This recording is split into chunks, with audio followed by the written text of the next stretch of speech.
Valor, they don't have the same experience that Thailand has, the same player base and the competitive team and the competitive scene that Thailand has. So it'll be a lot of learns for ExDee here. But Toyota Diamond Cobra, this is a team that has heavyweights like Muwan, Mr. Suns, Get Rich. These are very well-known players in the Thailand scene, very popular with their Thailand fan base. And I'm excited to see Muwan in action. He is an amazing side laner, has a monstrous scud that we saw from the Arena Valor World Cup. And you can see there the players are getting ready on this stage here, this beautiful stage. And I'll keep saying it because every time I see it, it's just amazing. I feel like it's involuntary from you. Every time the stage comes up, you're like, by the way, I gotta tell you guys, this stage is pretty cool. And it is. Their opponents, though, we didn't really touch on them earlier. Toyota Diamond Cobra had a very shaky regular season. Would that be fair? Yes, they did have a very shaky regular season. They placed actually 7th overall in the RPL Thailand League, and they had to revamp their entire roster, only keeping 2 players, Mr. Suns and Summer, on their squad. So Muwan and Get Rich were added to the squad, and then they went on a very strong performance during the playoffs to qualify, beating IT City Bacon. IT City Bacon was the former Thailand champions and the Arena Valor World Cup contenders that represented Thailand in the World Cup, and they beat them in the playoffs. So if you TDC is going to be very strong. If you remember, the second best team in the world, the Team Thailand that competed in the grand finals of the AWC, that's the team that TDC beat to get here. So they definitely are coming in with some expectations. And we'll start things off into the draft. Elsu, Richter, again, the 2 first bans, the 2 newest characters. That checks out. I don't expect that to change. Next, we did see the Ignis Richter removed, and yeah, has that been standard? Yes, Richter did make it through in Latin America, Nova Latin America versus Flash Wolves there, and Flash Wolves destroyed with him. So Richter should be banned. He's a very capable hero. Can't wait to talk more about him if he is played and picked in these matches here. But Elsu is also seeing a ton of bans because he's just so devastating with his snipe and his kind of one-shot, one-kill if he lands on a ADC without much health and defense there. Lindis also very popular. We have seen her kind of make it through in the pick phase, but being banned here by TDC is a very interesting, maybe it's a target ban against ExDee. Yeah, I am interested to see if maybe it's target ban, or maybe it's just Lindis is one of the most powerful junglers right now, so you're getting rid of things that could potentially be issues. We also get through a interesting first pick, the Yabeneth coming through. In many regions, RPL specifically, people have kind of drifted away from picking Yabeneth, so this may go poorly for ExDee. Yeah, Ibanez is not a priority pick in the beginning. He's more picked towards the ending phases of the draft. The priority drafts are normally a key marksman or key support, like Mina. We saw Mina being banned multiple times, so it's actually a good draft to get the Mina and the Lady Honor there. I do like that combo, but Raz on Thailand is very scary. Raz is a very bursty and aggressive offensive style mage that fits the Thailand playstyle very well. And they also have the Valheim, which would work really well into the Bennett because the Bennett doesn't have that range to counterplay against the Valheim. So this is going to be a very interesting matchup in the side lane here. The Chognar could flex side lane as well, or he could play support, but he completely just countered and negated both the Bennett and the Mina with his Chaos Protection. Yeah. And that's a very good draft by TDC because it undoes so much, like you were talking about, of those control abilities that have been picked up so far by ExDee. If they want a response, I think they need to look for assassins to threaten this sideline Valheim, and the burst damage wouldn't hurt as well against the Raz, and then they need sustain to take down the Chognar. I think TDC have already won this draft. Yeah, TDC is doing a really good job with the draft right now. You know, the Mina being picked there, and the way that we see the support play from Thailand, he's gonna basically counter and wait for that Dark Dominion to be activated and use the Chaos Protection immediately to negate it, and that's really tough for the Mina player there. You have to basically wait and force out the Chaos Protection and then engage with the Mina. And that's really hard against a team that knows what it's doing at this level of play here. Zenio being banned, another problem, but Superman ban is interesting. We see Superman being banned actually from other teams as well, so he may be seeing some resurgence into the meta here. Yeah, he's definitely not as OP as he used to be. So while we're not seeing him in Western regions because he's definitely not the same broken character, I think he's still a very, very good character. So we are going to see him played in the hands of specialists, like many of the high damage side laners. Definitely, and this is pretty scary here. We have not only is Mr. Suns on his Raz here, he's known for his Raz in Thailand, but we also have Get Rich on the Kriknak. This guy is known for his assassin, nightmarish level of play from any assassin you put him on, and you just gave him one of his best assassins, Kriknak, on Get Rich. This is going to be crazy insane rotations coming from his end there, especially when Kriknak turns level 4. ExDee, we know, is very weak with their macro. From what I've seen in Singapore, the PvP, where they went 0 and 10 the entire competition, they really struggle with the macro rotation. Zephy's is a good pick. He is a pretty good counter into Kriknak, because if you stun the Kriknak, you can then engage on him. So if they can combo their stuns, ExDee has some hope, but their early game is going to be struggling a little bit here, but they do have Malik and Ibeneth, who are a little stronger in the early game along with Mina. Yeah, the early game needs to be perfect. ExDee need to show that they have macro they didn't at Singapore. I was watching some of those VODs, like you were saying. They definitely, it feels like, struggle occasionally to recognize how to respond to threats. You'll see invades, you'll see pushes, and they don't quite have an instant shot call response. The good thing is that, I feel, is one of the easier things to practice, because there is 1 or 2 people on the team who are shot calling. You sit them down, you work out what you want to do as a team when threats come in, and you're able to level that up very quickly. So if that's the primary weakness for ExDee Gaming, maybe we'll see it much improved here, and maybe they can show up versus Toyota Diamond. Yeah, and their composition is really interesting too. They don't have a lot of burst damage. If you look at their composition, Ligana scales into the late game, so their damage is actually very weak in the early game. Zephy spikes in the mid game, but he's not very super bursty as an assassin, especially late game once everyone is full build. And they don't have a comp that can win early game either. So ExDee's draft is just really conflicting to me, I feel.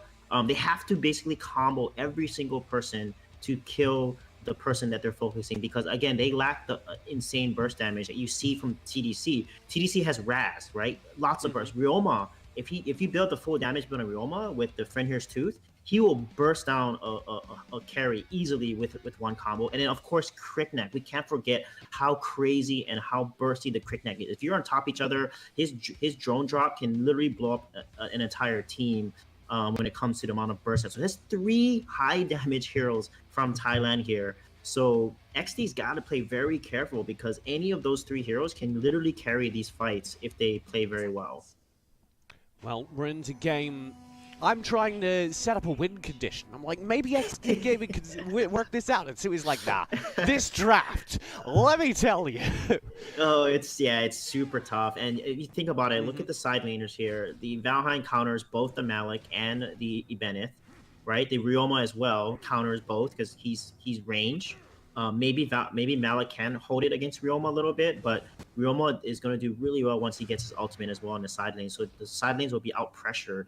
And that's not a good thing from a macro standpoint. And like I said, they have a weak macro game. Well, they're already trying to play a little bit aggressive and being shut down by Moonwan and Illitons. They will be able to actually pick up that buff, but in the meantime, they're counter-invaded much more efficiently. And the threat isn't over yet. There is actually a good slow and the Wailing Blade. Now the Raz comes through. Ooh. Mr. Suns will have an opening kill. Yeah, you saw what Muwan did there. Such a good job. He did lay them from taking that buff, and when the jungler from ExDee, and he's going to get mini tricks, he's going to fall here as well. Oh my goodness. Like I said, Mr. Sun on this Raz, you cannot give this guy hit the Raz. The ability of the Ravs to be so mobile, even during the early game, is exploited by high-skilled mechanical players. Mr. Suns plays Raz so often that I feel he is unlike any other player in his ability in the world. I'll go that far, in his ability to use the character. Yeah, what I want to comment here, when I look at top teams, I analyze them, TJ, I look at the very first rotation. How they play really is an indicator of the rest of the match, honestly. But you see, Get Rich was able to get both buffs, the blue and red buff from his side of the jungle of the map, when the jungler Mintrix took only one buff.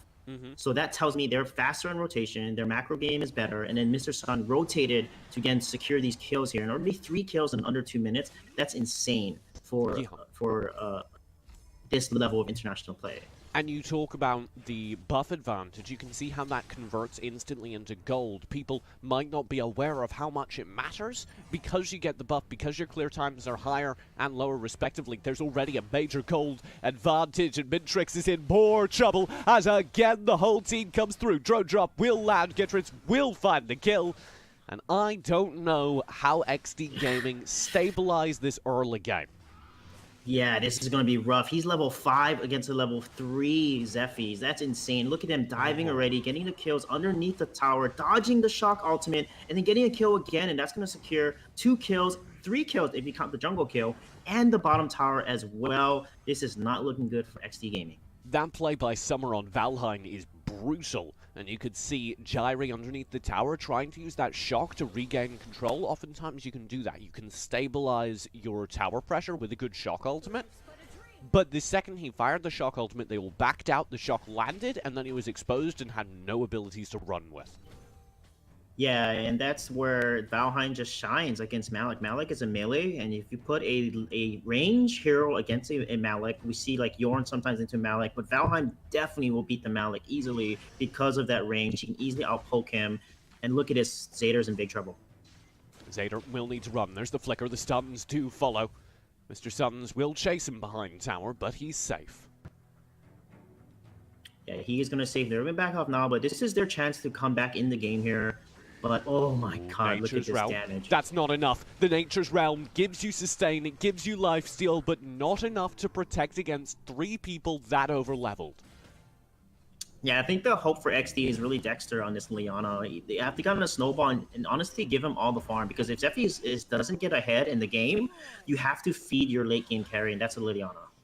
Well, here's the pressure. Shiny will go down, surely. Dark Dominion was spent. There's Dexter recommitting, and that was a mistake as Mr. Suns lands an explosive KO. Yeah, like you said, it was a mistake to recommit. I don't know why Dexter went back in there after Shinex was easily taken out. He should have just backed off and just continued farming. They have to feed the Liliana at this point and give all the farm to the Liliana, because Zephyrs is just way too risky. He has to play more of a warrior support for the Liliana and just go in to keep her alive. Because if you look at the damage output from ExDee, the Liliana is all the damage that they have. And right now, the Blitzblade has just been finished on Summer, so Valheim is going to start to spike very hard as well, and that is not looking good, because this is the mid-game power spike that TC has. Blitzblade is the mid-game power spike. That's what you get normally 10 minutes into game, and we're 5 minutes into game. TDC have such a gold lead. It is absurd. It is insane, the lead right now, TJ, and this is why they have to stop feeding. They're down 9 kills. That's over almost 2 kills a minute. And this is what I noticed from Singapore is they would give a lot of kills over, and just it works against you when you die and you're behind, because you gotta keep farming. You gotta keep the level and gold parity. Shiny will try and build out. Dark Dominion does land, but it does not matter because the Chaos Protection is there, and there's the follow through. Mr. Suns again with a double kill underneath the tower. Yeah, and that was a rough death from above too. He actually missed the death from above and whiffed it there. And because he didn't land it, there's no way to make plays. And if Zephyr misses a death from above and goes in like that, he's basically a sitting duck when he's this behind. Doesn't have that much defense. Level 8 versus a level 10 Cricknack here. Many people don't know, but the death from above isn't just valuable for the knockups, for the stuns, but it also buffs Zephyrs significantly. If you don't land it, it's almost impossible to find damage. There, we saw the reality of the situation. Now, Shiny's getting another taste of reality as the drone drop comes through, and he's bullied back behind the tower.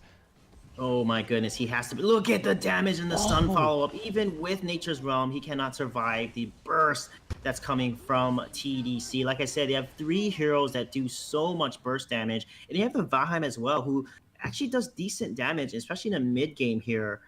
with the Blitz Blades. So they have 4 damage dealers on Thailand's side, and they're all full offensive versus a team that's more defensive here. And you can see the facial reactions of XD Gaming is they don't even know what to do. They're really caught out here, and they have to kind of regroup and focus because it's already 7 minutes, and it's a 8,000 gold lead.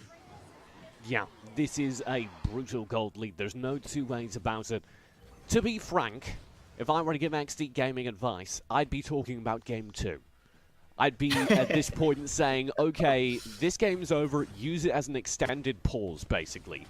In your comms, start talking about how Game 2 is going to work, because there is very little hope for a return to this game, at least under the 15-minute mark. If ExDee can stall out for 15 minutes, maybe.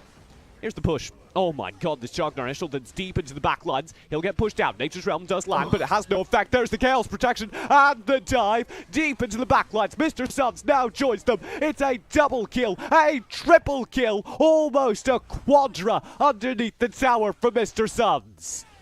That was just an insane engage there. Lindis doing such a good job distracting and waiting on all the abilities on the Chognar here. And then Gets Rich just comes in and does massive damage. He landed a beautiful drone drop, hitting 3 people, and then Mr. Suns as well, following up and landing huge explosive KOs and abilities onto the enemy team, getting that 4 kills. Then the 5th kill we just saw, and then 2 towers, which puts them completely ahead, well over 10k gold at this point in under 10 minutes, TJ. This is tough, and like you said, XD, they need to talk about the next game, and they need to think about their draft a little more, because if you want Mina and Chognar's open, you draft Mina and Chognar together. We see that in top tier teams, and when Mina and Chognar open, they actually take both and take the direct counter to her, and then build a team around, build a composition around that. So they really have to think not only about their in-game, but also the draft as well for Game 2.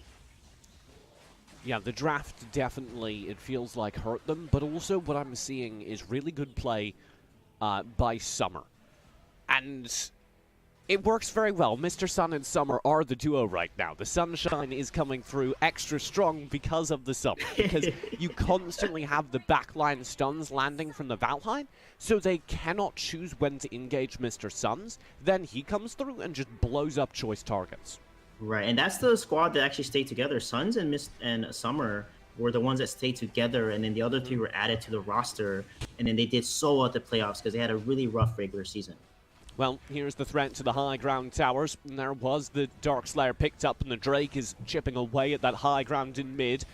There will be it falling as ExDee fall back behind their tower. The minions are arriving against the core. They have 1 high ground tower remaining, and they won't for long. If there's going to be a turnaround, it needs to happen right now. It's going to be really tough, TJ, because look at the pressure coming from TDC. Gyring will land a shock. All his HP's instantly gone, but he does survive. Now they'll recommit. Summer in the meantime, though, drops damage onto Lemon Tricks. There's the deep dive from the Chognar, and Mr. Sun comes through with Moonwand. It's a cleanup, and game number 1 to TDC. What a victory there. You can see that they're celebrating the power of Thailand as a region, and TDC representing Thailand as the number 2 team coming in here, and they are performing so well. XD, they really got to go back to the drawing board. I mean, it started with the draft, and then it went into the game with how they played, and were out-rotated. They took so long to get the red buff, and I mean, the first rotation just told the whole story of the entire game here. When they took the red buff, Get Rich already took 2 buffs on his side, and they fell completely. They were behind over 1,000 gold, TJ, in under 2 minutes. If you ever want to know what a perfect game of Arena of Valor looks like, you can watch that VOD. Because not only was it literally a perfect game, but it was also the most ideal team fight I've ever seen repeated. Sometimes you see team fights, and I always call them out when we're on the desk together, and we're like, wow, that team fight was perfect. Every team fight that game was perfect. TDC never were tripped up. Yeah, and to correct, XD, although representing South Asia, so India, Pakistan, and all the countries in South Asia, they are a team from Pakistan specifically. So they are the best team from South Asia, though, representing their region, and they're in a fight for their lives here because every single match matters. You can see the damage. Dexter was their key damage dealer, but you can see look at the damage composition of TDC. The Raz, the Ryoma, the Valheim, so much damage. I mean, they have 4 damage dealers. This is why I love the draft from Thailand. It's a very offensive style draft. ExDee, and on the other hand, they don't really have that much damage output. Only Liliana is like their bursty damage dealer, and Zephy's has some damage in mid game, but late game he's not as bursty as all these other heroes that Thailand picked. So I think ExDee needs to go back to the drawing board and pick a more offensive composition that has a chance to come back. Because if you play a very defensive, low damage output composition like they just drafted, if you're not ahead, it's almost impossible for you to catch up and get back into the game if you fall that behind. If you are just because damage is what gets you back in the game, TJ, not defense. You're right.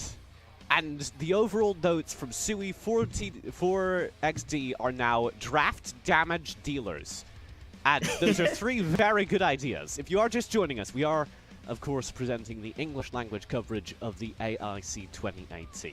We're in our 3rd match of the day, and we're between ExDee Gaming and Toyota Diamond Cobra, who did just take game 1. Now, I wanted to take a moment as we had a break to talk through the format, because this was something that I saw confusing a lot of people online. So there are 2 group stages. I've been calling them Stage 1 and Stage 2. There are 3 teams in each group during Stage 1. They're highlighted on our other graphic here as the blue teams. Then there's a purple team in each region that is protected, and they are protected from Stage 1 knockout because of their performances at the AWC and the AIC. That's why they're sitting currently at home, I don't know, watching these games, I assume. And during Stage 2, those teams will join the top 2 teams from Stage 1 in each of the 4 groups, and the top 2 teams from that Stage 2 group stage will then go on to the quarterfinals. It's not that complicated, but it's a little bit tricky. Yeah, so basically look at it. It's the knockout stage, which is kind of group stage 1, and then there's group stage 2, which is going to be played in Thailand. So the knockout stage is actually played in Vietnam, and you can see the teams that are playing. Only the 2 best teams from each of these groups will make it out of the knockout stage. So 1 team will be knocked out from each group, and then we're going to have 3 teams in each group battle it out in Thailand. And out of that group stage in Thailand, only 2 teams make it out again. So another team will get knocked out, and it'll bring it down to basically a total of 8 teams that will compete in the playoffs for the championship. Absolutely. So let's go ahead. We'll throw to a lightning fast break again and reset for a few moments before we get into game 2 between ExDee Gaming and Toyota Diamond.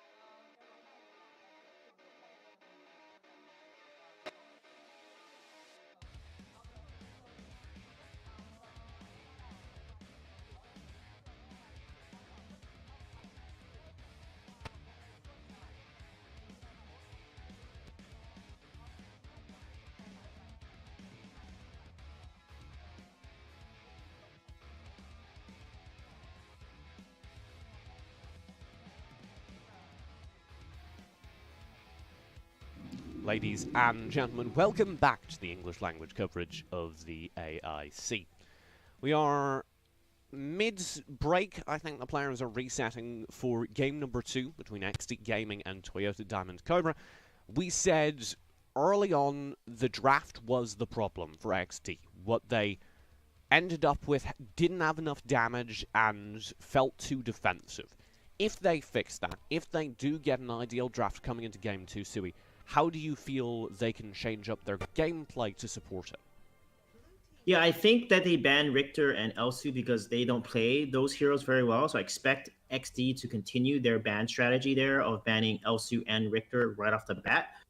because you can see their last bans here. I don't think the Superman ban is very smart. I feel like Superman, although is strong, it could work.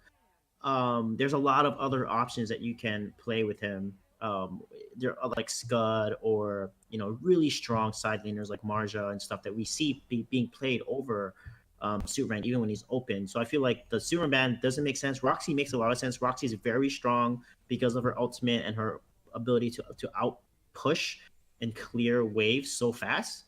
Um, and I think what XT needs to do is they need to draft 2 or 3 high damage. I would love for them to draft 2 hyper carry, squishy, high damage carries with 3 warriors. And then, or maybe in a flex and pick one side laner that is bursty as well, like an assassin like Irie or something that could work in. And as expected, they're going to continue to ban Richter and Elsu. Richter and Elsu, of course, the new characters that could be abused. More interestingly, TDC ban out Valheim and Raz. This says to me that they are banning out the characters they view as, oh, they didn't ban Richter. They banned Ignis instead of Richter. Oh my goodness, that is scary to play against Richter here. And now I get to talk about him, TJ. I can talk about why Richter is so cool because some servers don't have Richter yet, but he's amazing. So he basically, his passive gives him 3 modes. If he's in the bush, the land, or river, there's different kind of benefits that he gets. If he's on land, he has a 10% damage reduction. If he's in the river, he has a 15% move speed. So side lane is where he's awesome at because he can rotate so fast through river. And finally, if he is from the bush and engages, he has 36% attack speed in the bush. So he has 3 modes, so you have to watch out. And his abilities are great. Mina being picked here means Chognar is open, so Chognar can be picked to counter the Mina. So I'm wondering if TDC will pick up the Chognar as well as the Mina here, but looks like they may not here. They already have a pretty tanky sideline in the Yebeneth. We talked about it. They needed more damage. I want to see XD go for... this isn't great.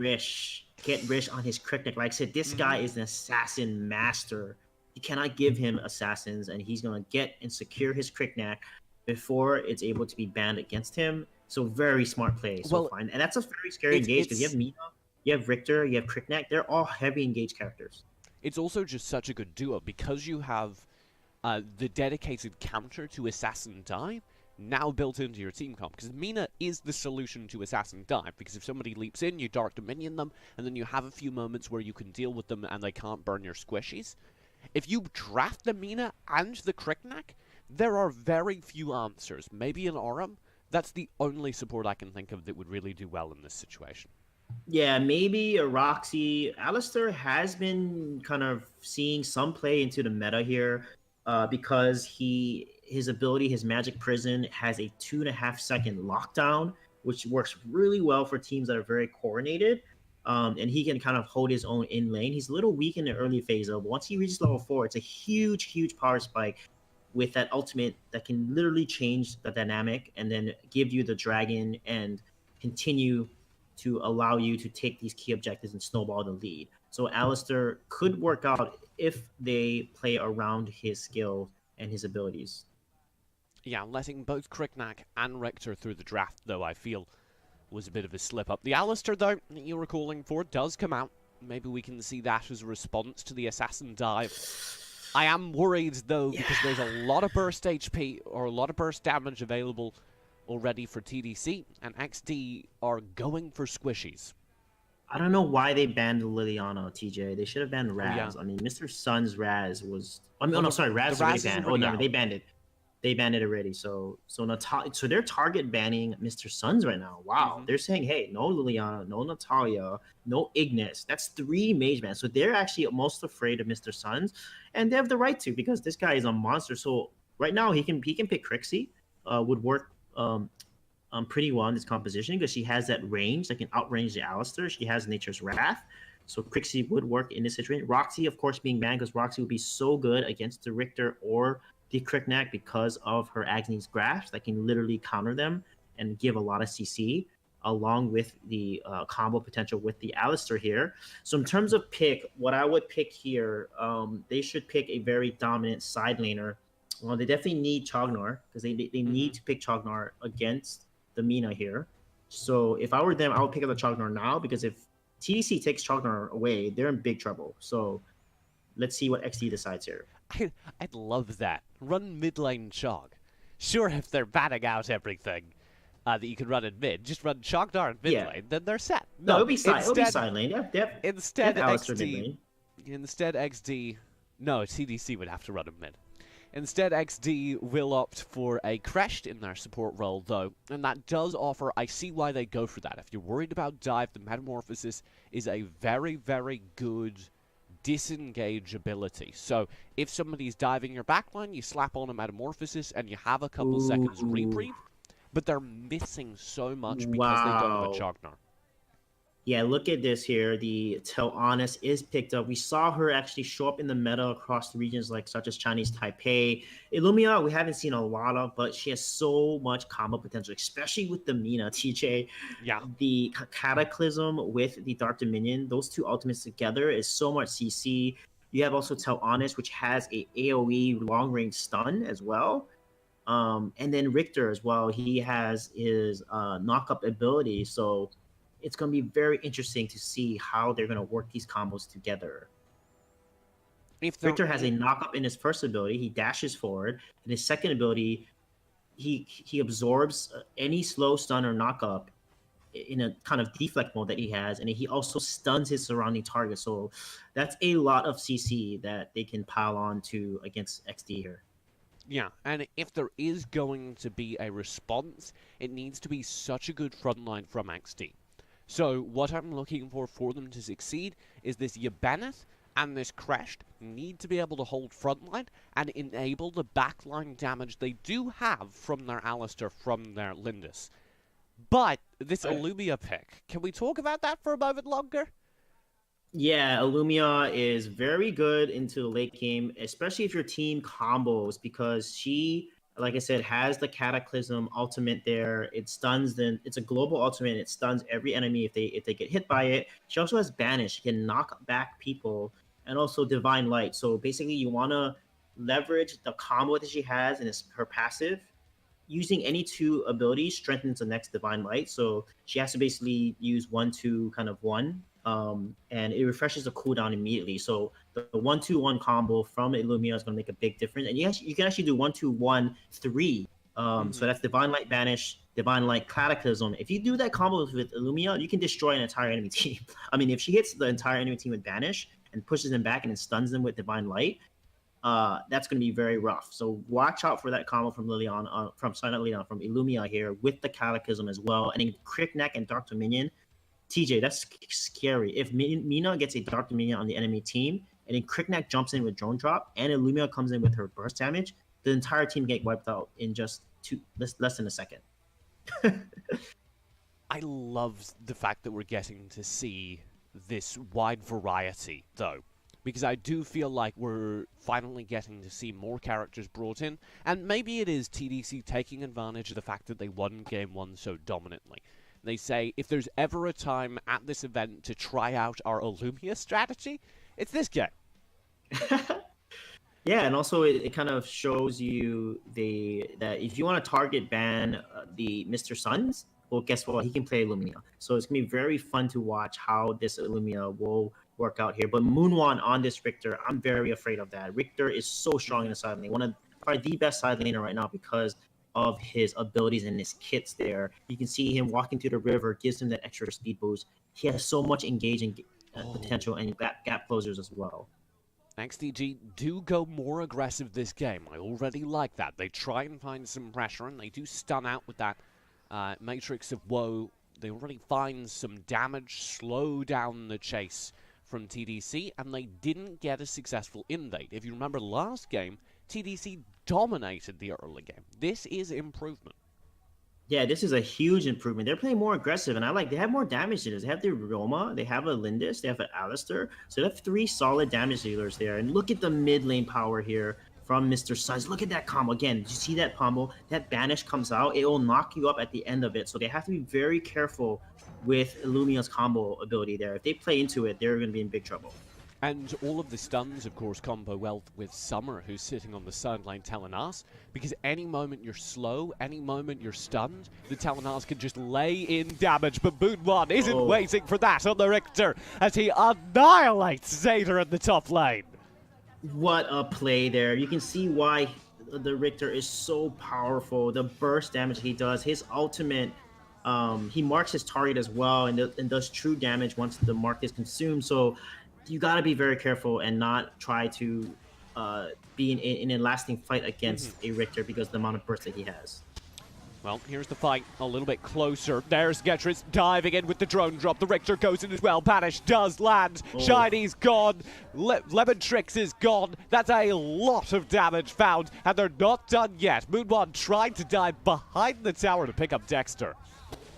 Yeah, that was amazing there. The flicker engages. You see everyone use their flickers to engage and secure these kills. 3-0 already with Moonwon getting 2 kills. He's level 4 now. When he turns level 4, that ultimate is up and it does so much damage because of the true damage it does once he stacks up that passive of his there. And that's going to be very dangerous and they have to watch out. But you can see the rotation speed of the Richter and the Crickneck. That's what's scary for Toyota Diamond against ExDee here. They're going to be able to rotate very quickly and then pressure objectives in the lanes. You thought this Richter was scary. Wait until he's up-leveled. Wait until he's 2 levels ahead of everyone else on the map. Then he's going to be terrifying, and again, Zader is suffering. There's that ult used. Zader is very low. Knocked down to half HP, but there's no strong chase. Yeah, there's no... ExDee's not ganking the Teleonis. I'm very surprised that she's very weak, so she's not that mobile. So they need to be able to gank her and shut her down to get back into the game here. Right now, they're just trying for this Abyssal Dragon. However, there's the piercing shot landing through. Shiny knocks very low. Cataclysm will land the stuns. No kills are found. Only Ishaldins will fall. Yeah, that was an insane combo there. The Mina came in with the Death Sith and then the Dark Dominion, and then the stun coming from Summer from the Teleonis. However, they're not able to kill Shinex because that's exactly what Shinex wants to do. He is the tank. He absorbed all that damage and was able to run away and survive. Metamorphosis to knock Summer back. They do get the Abyssal, and actually Shiny might be able to grab Summer, who's down to half HP. There's the ultimate. It will land. Magic Prism isn't enough. The Matrix of Woe is doing damage, but Summer will be safe. And now the Mina of Ishaldins will push forth just to distract while Mr. Suns presses this mid lane tower. Yeah, wow, what a play there. They almost get the kill on to Summer, but they don't. And really good job by ExDee though. They're playing much better this game. Getting an Abyssal Dragon is pretty good for them. They're behind, about 1.5k gold. LM and Tricks here was able to get a kill as well. So that's a big improvement from last game because last game they had 0 kills. There's only 1 kill in the 4-minute mark. Looking not bad for ExDee. Mr. Suns back to the mid lane just to farm up while ExDee try and scrape out some gold. They'll do that, picking up the Spirit Sentinel. They're keeping the gold much closer, but that's a great Cataclysm combo. Summer and Ishaldins pick up the damage, and it's another kill to TDC.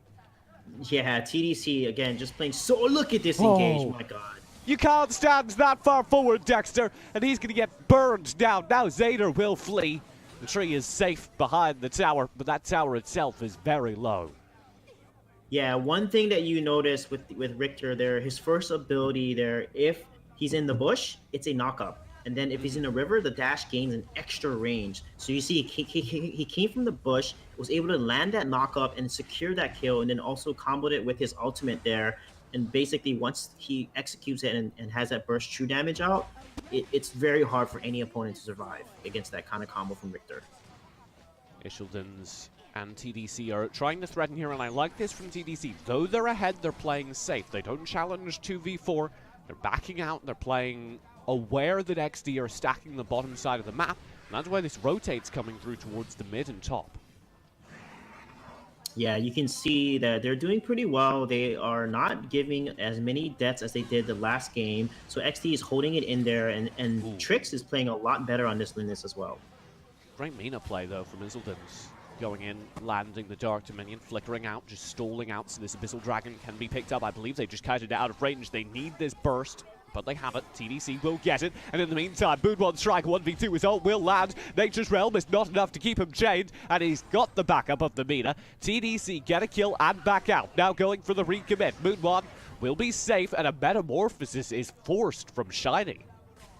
Yeah, that was an interesting Metamorphosis. What they need to do is they have to protect Trix. The Lindis is very weak against Richter. Richter is such a good, counter to the Lindis because Lindis likes to fight around bushes. Well, guess what? Richter loves the bushes as well. He has the movement speed in the river and that combo and the knockout ability. He can easily take a Lindis out.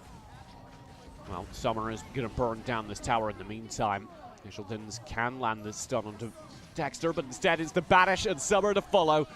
You don't need extra damage. The Eagle Eye is enough, and Moon One comes through as well, leaping from the bush for an extra pick. Oh my goodness, you can see the amount of burst and the engage and the gap closing abilities of the Richter here. They have to get vision on him because if they don't know where Richter is and he's able to get onto Lindis or any of the squishy heroes, they're in big trouble. This one Muon is known to play. Even with his Scud, he did the same thing. And look at the burst. Oh my goodness. Oh. And there's the flank. Dark Dominion will land. Jaire's screwed. That was so well done. Yeah, Get Rich jumping in there with the burst damage, and then Lindos coming in there with the Dark Dominion. Mr. Sun's following up, and then they re-engage. A Terrifying Plague is what seals the deal, and Jaire then falls.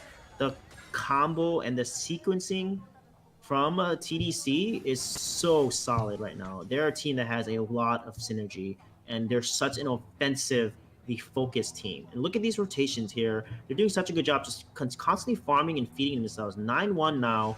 And 22,000 gold lead versus 16,000. And they keep building it by threatening this jungle, and I know I have a thing where I only talk about support players, but Ishaldins is blowing my mind right now on this Mina. Yeah, the Dark Dominions and the Death Sites have just been on point every single time. The Bennett and Crash is not even able to really kind of use of their tankiness and combos to hold off the front line here. And TDC is just doing such an amazing job of getting around to the back line and catching opponents off guard. Moonwon will think better of the hard commit. I think he actually might have just reset that Sage Golem. Mr. Suns does pick it up nonetheless.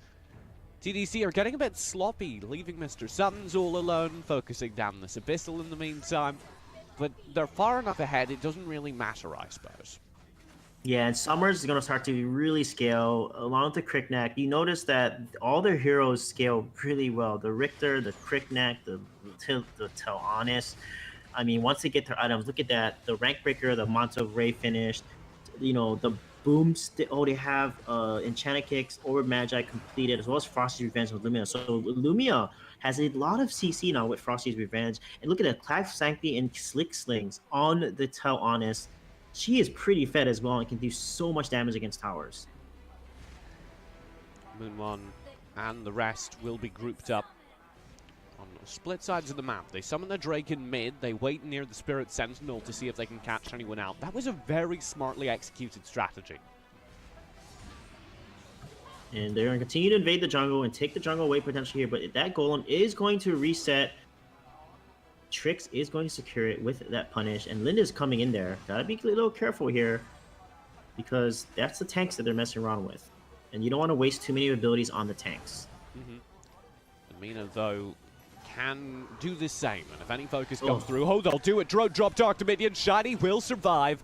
Again, the target of focus is the Crash, and again he lives. Zader, though, in the meantime, you can't say the same. Summer flickers underneath the tower for the pick. Shiny in the mid lane, needs to run. Moonwon for the kill, cannot find it. Dexter is in trouble, though, and he'll get that one as TDC push for the high ground. Yeah, that was such a crazy engage from top lane. Look at the mid lane as well. This might be the game, TJ. Look at the damage coming from Summer on this Teleonis. That is the game. TDC take game 2 in a 2-0 victory, cleaning up the core. And congratulations to Toyota Diamond Cobra taking a decisive game 2 and also game 1 against ExDee. ExDee will have to go back to the drawing board. They did do better in game 2, but once TDC hit the mid-game power spike, Summer got his damage items. They all got tier 3, 2 tier 3 damage items. They just took it away. So offense has worked out so well. The aggressive play from this team from Thailand here really showing why Thailand is one of the most feared regions in Arena of Valor. I'm worrying about projecting too much emotionally onto the players, but getting to look at those Toyota Diamond Cobra players and seeing exactly how unperturbed they were, that was everyday business, Jeff. They showed up, They did their job, they're going home and collecting their paycheck. That was insane. Yeah, and you can see XD there. They're not looking pretty good facial expression wise. You know, they're kind of thinking about the match, looking down. You know, the body language says it all. They were just completely outmatched. But look at the sportsmanship coming from TDC here. That's a team you gotta be afraid of. I mean, their entire squad, everyone played so well. Get Rich, Mr. Suns. Oh my goodness, you gotta watch out. Moonwan is especially, I think, the star player. His side lane play is just so fun to watch. He was such a key factor. I mean, he had an OP hero. Let's not forget